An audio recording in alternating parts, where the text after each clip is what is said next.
Sebelumnya perkenankan saya meralat ucapan jaksa. Ini bukan pembelaan. Saya tidak merasa akan melakukan pembelaan terhadap diri saya sendiri. Karena ini bukan pembenaran. Apapun yang akan saya katakan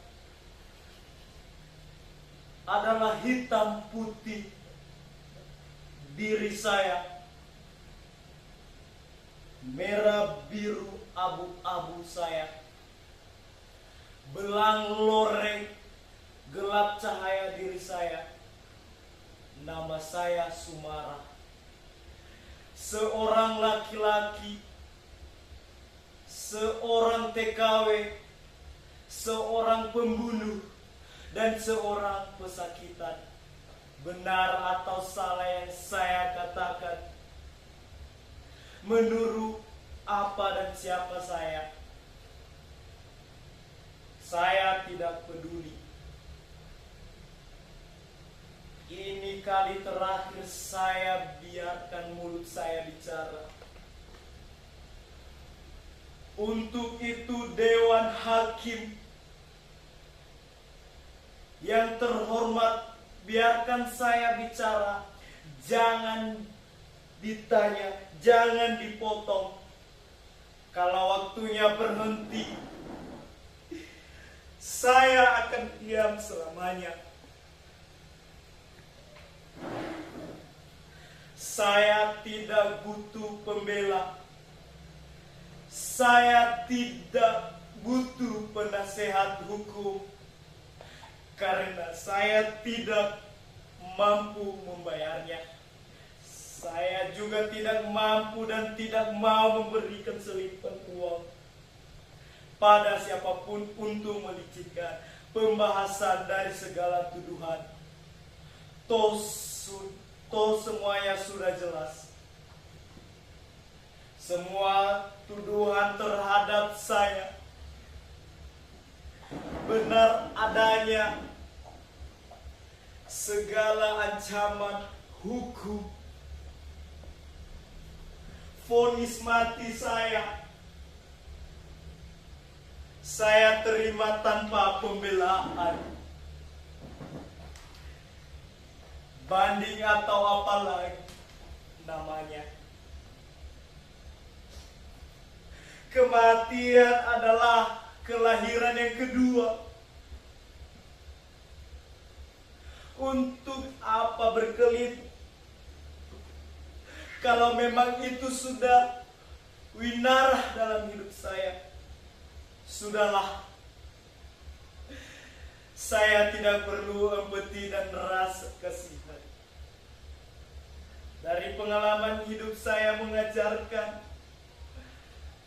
sangat-sangat jarang dan hampir tak ada sesuatu yang tanpa imbalan dan resiko juga rasa empati. Yang jelas, sekarang biarkan dulu saya berbicara tentang apa saja, penting atau tidak penting bagi Dewan Hakim atau bagi siapapun.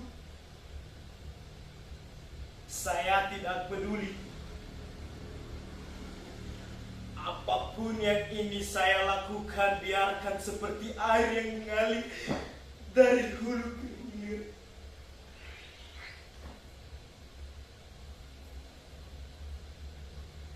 Mengalir kemanapun curah yang mungkin bertertabah, mungkin mengendap di sela-sela jepitan hidup orang, mungkin menabrak cadas batu dalam kepala orang, menimbul riak, mungkin meluncur begitu saja bersama lumpur.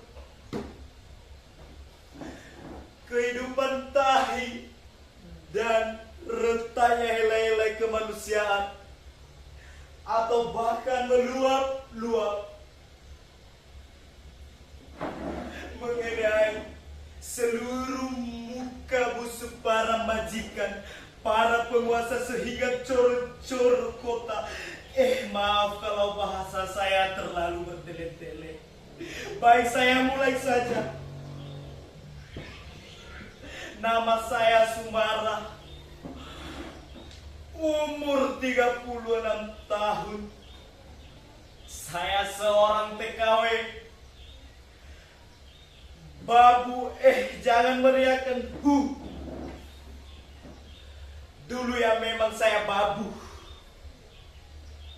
Tapi justru itu saya hebat. Saya hebat karena berani mengambil keputusan untuk menjadi babu.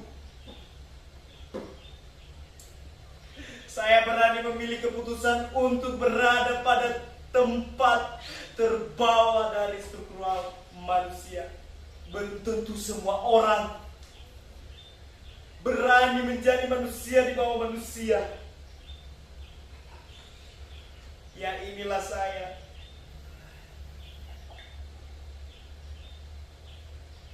Sumara menjadi babu buru budak sudah menjadi pilihan bertahun-tahun.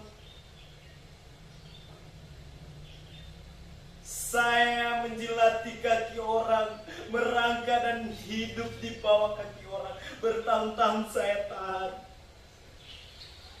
Mulut saya lipat lidah saya agar tidak bicara, karena bicara berarti bencana-bencana bagi perut saya. Perut simbol dan bencana pula bagi para majikan. Tolong kali ini izinkan saya mendongak dan membuka suara.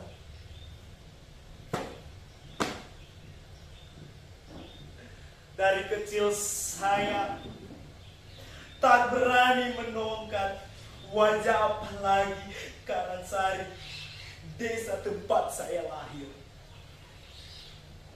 Orang-orang Karangsari selalu membuat saya gugup dengan bisik-bisik mereka, tatapan curiga mereka. Kegugupan itu bermula di suatu ketika di kelas, di bangku madrasah Pakosari Sri. Guru madrasah saya menerangkan pembunuhan para jenderal itu dilakukan oleh sekelompok orang yang sangat keji yang tergabung pada dalam organisasi PKI.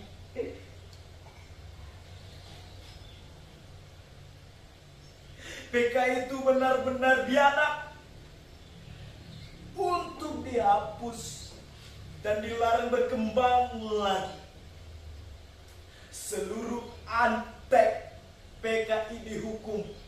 Saya mendengarnya dengan takdim sambil membayangkan betapa jahatnya orang-orang yang membunuh para jenderal itu. Tiba-tiba saya mendengar suara dari arah belakang.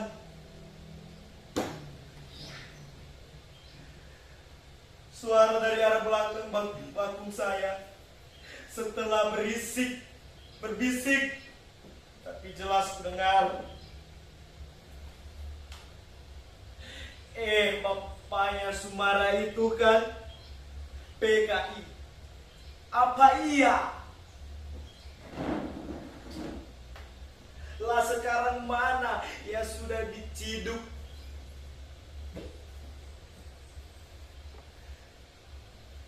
Lalu saya menoleh ke arah mereka dan terdengar suara set-set. Itu anak orang cidukannya menoleh ke arah sini. Please, seperti terkena simaran air panas, hatiku meradang, saking nyeri sekali. Malamnya saya bertanya kepada Simbo, Mbok, Bapak itu apakah benar orang PKI, Mbok? Simbo yang hendak pergi ke tempat Den Satro, tetangga saya, untuk mengerit istrinya, jadi urung masukan duit bengong ke stagenya. Masih memang uang bengol itu. Simbo memandang saya, mukanya mendadak pucat dan bibirnya bergetar. Siapa yang mengatakannya padamu? Tadi di kelas teman-temanku bilang Simbo duduk di amben. Kamu percaya? Saya tidak tahu. Harus mengangguk atau menggeleng. Tiba-tiba pintu rumah diketuk. Ternyata orang seluruh Den Satro untuk menjemput Simbo. Simbo ku pergi tanpa sempat menjelaskan pertanyaan saya. Pertanyaan itu baru terjawab pada malam berikutnya, dan bukan dari Simbo, tapi Simbah yang menceritakannya. Saya ingin waktu itu yang seperti biasa saya hendak tidur di samping Simbah. Simbo malam itu seperti biasa jadi tukang kerik. Mbak, apa yang Bapak itu PKI tombak? Sambil diisi rambutku meluncurlah cerita Simba begini. Bapakmu itu orang lugu. Duk sehari-hari pekerjaannya menderes kelapa dan ngusir andong.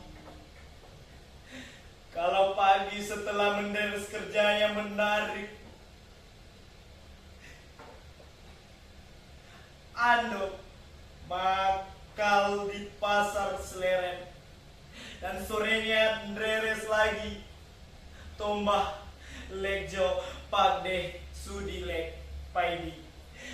Mbak Soro juga nderes Mbak, tapi ya bukan karena nderesnya nduk, tapi bencana itu bermula karena bapakmu kusir andong sebagai kusir andong. Bapakmu sering mengantar siapa saja yang membutuhkannya. Orang-orang yang mau ke pasar, dari pasar atau mau kemana saja.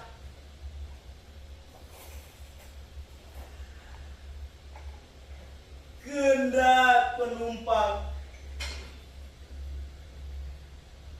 Salah satu langganan bapakmu adalah seorang penyanyi bernama Pak Wasto. Rumahnya Kidur Pasar Seleren. Bapakmu sering mengantar Pak Wasto ke sebuah rumah di desa Karangrejo. Kadang seminggu sekali, kadang 3 hari sekali. Nah, pada suatu ketika Bapak membawa Pak Wasto dan 2 teman Pak Wasto ke rumah. Mereka melihat Simbokmu membuat gula dan menanyakan gula-gula itu dijual kemana. Kami dari dulu menjual gula ke Den Projo, Pak Lurah. Lalu mereka menawarkan untuk menampung gula-gula. Kami katakan mereka, kok koperasi begitu? Dengan harga lebih tinggi dari harga yang diberikan. Tapi janji mereka tentu saja kami mau.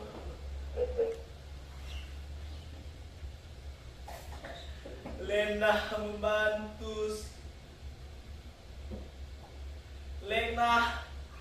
mantu sampean itu suka menyetor gula ke koperasinya PK itu. Wah, ngaputen dan pokoknya Suliman menyentornya kepada Dewasto Pak Lurah mangut. Tapi jelas Simbah tahu Pak Lurah tidak suka. Kami pun semakin tidak enak hati. Tapi tidak lama kemudian Bapak bilang, kami tidak usah lagi menyetor gula pada Pak Hasto, karena Pak Hasto diciduk tentara dan koperasi itu ditutup. Rasanya kami tidak punya firasat buruk sama sekali mendengar berita itu. Malah si Bomu dengan enteng bilang, enggak apa-apa toh Pak Ne, malahan tidak pakai sama Den Projo. Tapi ternyata yang terjadi setelah itu tidak seenteng yang kami duga.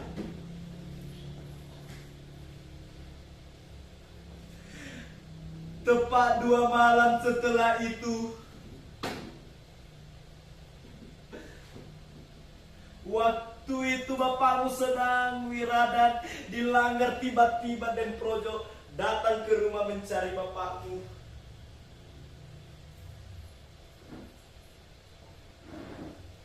Ketika Simbong menyusul bapakmu dan Simba menyilakan, Den Projo masuk. Taulah Simba, selain Den Projo, di luar rumah ada 2 tentara dan beberapa orang kampung. Simba bingung dan was-was, dan lebih bingung lagi setelah bapakmu datang. 2 tentara itu menyeret Bapak Indri ini. Den Projo dan orang-orang Simbomu menjerit dan bertanya. Lalu Den Projo setengah menghardik, setengah menahan, bilang apa kamu mau? Diseret juga. Yuk menurut saja dulu. Simba gemetar. Simba bertanya-tanya, oh alah Gusti. Lah Suliman, enggak tahu apa-apa kok. Orang-orang bilang siluman itu antek. Orang-orang bilang siluman itu antek. Kami bertanya ke Den Projo. Keesokan harinya dibawa kemana bapakmu? Den Projo bilang, bapakmu di penjara sementara. Harus saya jalani sekarang dengan berani, senang, sakit dosa, pahala, semua sama. Ada risiko. Inilah saya, nama saya Sumara.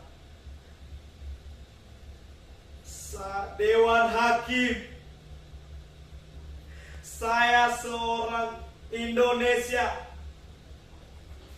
Saya siap mati.